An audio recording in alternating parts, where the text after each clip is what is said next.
What's going on, guys? Tanner back here bringing you another video, and what I got for you guys today is we are going to be discussing a topic that a lot of people have been asking for, and I finally have some time to sit down and actually go in depth with this video. So what we're going to be talking about today, as you can tell from the title, is how to use your VA loan to buy a home when you are in the military. But before we get into that, I just like to give a shout out to Jerry Solis. He was the first member to join the membership feature on the channel. He joined the God tier, so he got access to every perk possible, and he already messaged me on Instagram and redeemed his ability to get a weight loss / meal plan going. And so I've been working on that for him. So Jerry, I just like to say thank you. Everyone, thank Jerry for being the first person to join the membership program. If you want to join the membership program too, on the front of the channel and in the description of every video from now on will be the link to it. If you're on my YouTube page, it's just a join button. You click that, you can join any of the tiers, and you will automatically get a shout out in the video, and you can redeem your access to all of the tiers possible. So without further ado though, let's get right into this video. The process of buying a home in the military with the VA loan is quite simple, to be honest. It was a difficult task for me because there was a lot of stuff I had to get in order because of how many different places I've lived, how many different things I've gone through. Like there's a lot of stuff behind it that I had to track down, like a lot of information, however many places I've lived in the last couple of years, past employments, because before I enlisted I was not working, so I had to go farther back and get a bunch of info from them. And things of that nature. So it took a little bit different, but the way the process starts is like this. You decide you want a home. What I would recommend is, yes, you do not have to have any money down, but you do have to have money for inspections. You have to have money for a holding fee, an application fee, and things of that nature. So for me to get a home inspection, it was about $500. That's what it costs in California where I'm at for a home inspection. It was $500. And then I had to put money down for a holding deposit. I already had a realtor because a friend of mine, one of my best friends, his wife, her aunt is a realtor, and so they put me in contact with her. Shout out to Christina for helping me with the process of buying my home. So I got in contact with her, I told her what I wanted in a home, and we started looking. So the biggest part is finding something that's in your budget. So what she's gonna do is she's gonna calculate your base income off just you, because at the time, I'm still only the person on my title for my mortgage. And she asked me, how much do you make? What do you wanna spend? What can you afford per month? What area do you wanna live in? And what are you looking for in a home? So we came out to, and I have no problem sharing these numbers, I was approved for $280,000, I think it was $270,000. And the house that I live in today was $269,000. I was $1,000 under the budget. And for the area, for what I spent and what I got, it was a steal. Right now, my home's appraised at about $300,000. So I made about $31,000 so far, which is fine with me.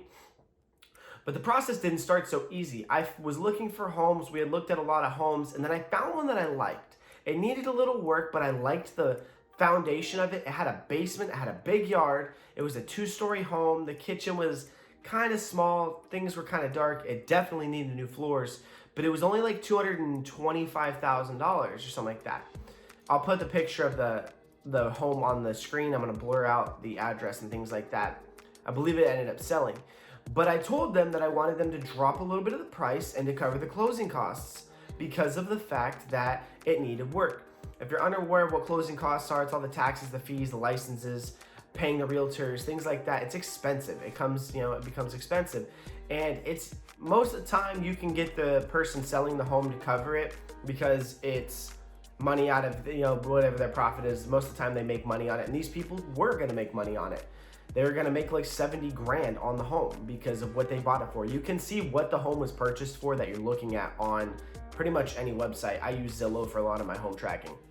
So we got into a negotiation with them. I put my holding fee down, my application got approved, and I was in escrow on the home. After we got into escrow, I was told that they were not going to do anything that we agreed upon. They had backed out to saying, no, we're not covering the closing costs. We're not gonna knock the price down so you can go and be able to put new floors in and upgrade the wiring in the house. They had knob and tube electric. If you know what knob and tube is, you don't want it in your home. So I was going to have to replace that and the electric panel. The basement was not finished and the crawl space entrance was not closed off, so I was definitely gonna have to replace that. It needed paint throughout the house. There was a lot of upgrades. I could have easily spent 10 grand in there and not even have had it to like what I wanted for a finished product. So we got into the negotiation process with them asking, what do you want to see? And I said, well, I want this, this, this, and this. And they said, we're not going to do that. We're firm on our price now. And I said, all right, well, you can go sit on your thumb. I'm out. And I pulled out. One thing I want you guys to know is you can always pull out of a contract negotiation. When you're in escrow, you can back out up until the day you sign. Up until your signing day, you can back out. Does it suck for, pretty much every party? Yeah. But if you're not comfortable in the home, then don't push forward with it. You're gonna own that house. That's your property. And that was something that my realtor said to me. She said, I don't think you really want this house. And I said, no, I do. It's a 2-story house. It's got a big porch in the front. It's got a big backyard with a shed. It has a good front lawn. The backyard needs some grass, It needs paint, it needs carpet, and things like that. But it has a basement that's really cool. That could be where my office is. The house, I like it. But they need to be able to do the things that they agreed upon at the beginning of the whole negotiation process. And if they're not, I don't want it. And she said, you know what? You're right. You shouldn't buy that home. Let's keep looking. So yeah, I lost out on the $500 I spent on inspections, the money I put down for the holding deposit, and things like that. That was $1,000 out of my pocket. So that's why I say you need to have money set aside. You need to have, in my opinion, $3,000 is a good point that you can go ahead and put everything down. Because when you put a little bit down at the beginning on the actual mortgage, like as a down payment, it will lower your interest rate just by a little bit. An extra $500 that I did not have because of the process with the first home would have lowered my interest rate from 3.1 to 2.9, which isn't a ton. It's only 0.2%, but everything helps. So we started scouring again. And we were looking and we were looking and we were looking. And one thing I will mention is I don't like tile floors. I don't like the upkeep with tile floors or wood floors. I'm a big fan of carpet through the house. And, sometimes I don't mind hardwood in the main areas, but carpet has to be in the bedrooms. And we looked at a bunch of houses. I wasn't a fan of them. Things were weird, backyards destroyed, weird small bedrooms, things like that. And I just wasn't a fan of them. One of the houses I did like when I got inside, in the living room was very open, but it had a step down. And I didn't like that. I did not like the fact that there being a step down. You could fall, you could trip. I didn't like it, and it was a stupid, reason because it was a very beautiful home. But if you're buying the house, you have to love it. And my realtor had shown me the house that I live in today, and it was down the street. And she said, "I can get the key today. We can go look at it." And I said, "I don't know. I don't like I don't like tile." And there was high gloss porcelain tile in this house. It's very bright white tile. And I was like, I don't really know. And she said, let's just go take a look at it. So we go to take a look at it, and believe it or not, the owner actually was stopping by at that time to get some stuff out of the garage that he had left, because he was still fixing up the house as I was, going through my process of buying.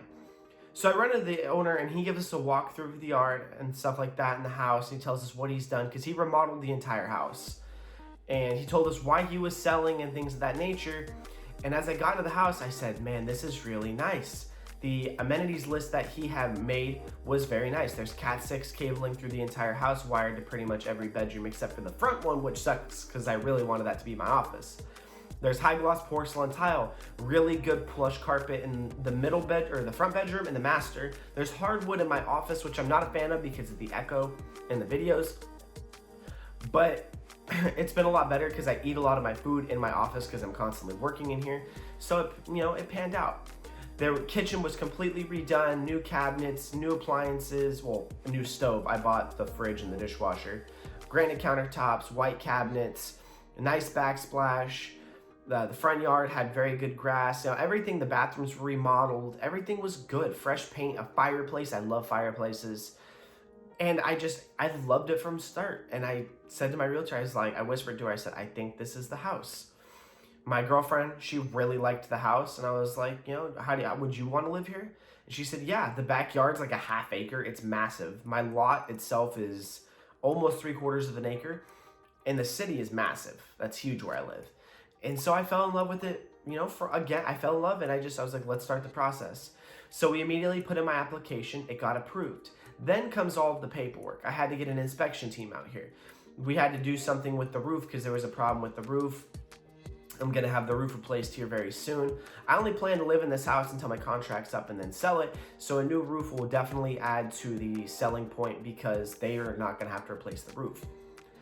And I looked at the price, I looked at the comps in the neighborhood and what it could sell for in about 1.5 years, 2 years. And I said to myself, I'm gonna make a profit on this home. Not only is it nice and I get to live in it, I'm gonna make a profit. So I put in the application. I had a contractor come out. He gave me a discount on this one because he had just done the same. He worked with me on the other house. So he came, looked at this house. Then I had to have someone come in and do an appraisal on something else. And that was a couple $100 more. And then I had to pay the holding fee and the application again and things of that nature. And when all said was done, I had about $2,500 to start. I had about $100 left. So it's expensive. That's why I say the $3,000. Then comes the paperwork process eventually on signing day. You're gonna get a stack of papers and it's all of your liabilities, all of your insurances, everything of that nature. Excuse me. So then you're gonna sit down with your realtor on that signing day and you're gonna sign about 1,000 documents of everything that goes on. I still have all of my documents because they made me copies. And those are going to be things like your deed, your insurances, your taxes and your fees, all of the different agreements that are there, and it's a lot of stuff. So what I would say your main points are is the process of it is find a realtor in your area that you like. If you're younger, I'd probably go with a younger person who is going to be able to find the things more that you like. They're going to be more upbeat. And what I have realized is the younger the realtor, the faster they're going to move. On this home, the guy selling it, who I still talk to this day, he's pretty cool, love the dude. He helps out if something goes wrong that he replaced or fixed in the house, he comes over and helps me fix it. And his realtor was really, really old, and she was very slow with the process. And it can get very, very annoying when you're trying to close on a property and things get delayed. I was delayed on this house by about 7 days because of her being slow with the paperwork on her end. So step by step, what I would do if I were you, I'd find out where you want to live in the city when you get stationed. Then you find a realtor that you want to work with. Then you're going to ask that realtor to show you homes in your area. Figure out what you want beforehand. Figure out your budget as well of what you could afford per month with your BAH rate. For me, my BAH rate is about $1,600. So with everything all said and done, I pay $1,600 for my mortgage. I made sure that, my BAH covered my mortgage outright. I don't have to worry about that. My house payment's always going to be paid, which I have to pay today. Then you're going to go and you're going to look at homes while they are figuring out your budget. And they'll probably have your budget figured out before you even go look. What I would do is I'd probably try to stay about 20 to 30 grand below your max budget. For me, I saw a deal that I wasn't going to get anywhere else in this area. Every house that I looked at in this area besides this one did not have an updated kitchen, it had really bad paint, the yards were gross, and it had bad flooring, things like that. Like, it was gonna make me not happy to live there. I was not gonna be happy. It would have been my home, but I wouldn't love it like I love my current one. So then you're gonna find the house that you like, and when you settle on it, then you're gonna go into the process of applying to get your loan. You're going to try and get your inspections in order. You're gonna put in your application, your holding fee, and try to get into escrow. Once you get into escrow, that's when your realtor takes hand and tries to figure out all the paperwork side on their end. And they're just gonna ask you for a ton of information, things about your job, where you've been stationed, how much you make, and all of those things that go into the process with pretty much like buying a car. If you ever buy a car, they're gonna ask you for all the same information. Then you're going to wait until closing day and signing day. So when closing comes and you're closed and you go to sign, then you're gonna meet up with your realtor at your brokerage, your mortgage brokerage, and you're gonna sign your papers. When you're signing your papers, you're gonna wanna bring a water bottle or something because it takes a while. I signed papers for literally like an hour and 20 minutes. It was very, very long. And usually your realtor will give you something, as a present. I got a cake and stuff like that. And then she knew that I didn't have a dishwasher, so she gave me a massive Lowe's gift card. I think it was like for $500. I almost cried. I cried when I saw it. Like it was amazing. She dropped it off like that day. She left it in the house with the keys when I met up with her, and it was fantastic. So thank you for that once again. But then after you sign, you're gonna wait for the day that you get your keys. After I signed, I had a couple days for everything to completely go through and finish, and then you're going to I got a check back, and I don't remember what it was for. I think it was the holding fee. All my holding fees, I got a check back for like $1,200, which was cool. Then you're going to go and wait. You start packing up your house, things like that. Oh, pack up everything. My girlfriend helped me pack up a bunch of boxes, and then you just wait for the day you get your keys. The problem with me was I knew I needed to get a fridge, washer, and dryer, but you cannot buy anything on credit until you're closed. Just don't buy anything expensive while you're in the process of closing, because it can ruin everything. It can push you out of escrow if you go and buy stuff, especially on credit. So the day that I got my keys, I had to go and buy the U-Haul, pack up the whole U-Haul, move my entire apartment by myself to the house. And then a day or two later, I was able to go and find appliances. I went to RC Willey, got my washer, dryer, dishwasher. I went to Sears and I got my fridge. Then I got my mini fridge for my office. I got, what else did I got a tool set and things like that. It was a lot of stuff very fast. So the process is like I described it. You're gonna start out realtor,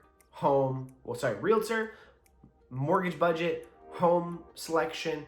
Then you're gonna go into your appraisals. Then you're gonna put in your application. Then you're gonna wait once it gets approved. Then you start the escrow process. Then you're gonna wait for signing day. Signing day gets done. Then you get your keys, and then you can move into your home. I hope this was informative. If it wasn't, ask any more questions you have in the description. It's a very broad process, and I'm not a realtor. And I've been in my house for about 7 months, and that's honestly what I remember of the process. It was a very stressful time. But if you do have any other questions, let me know in the comment section below. If you haven't already, please smash the like button, hit the subscribe button if you're new. We are so close to 2,400 subscribers, and we're doing that big, massive giveaway at 3,000 subscribers. So stick around for that, and I'll see you guys in tomorrow's video. As always, guys, I love you all. Peace out, stay safe, and have a great day.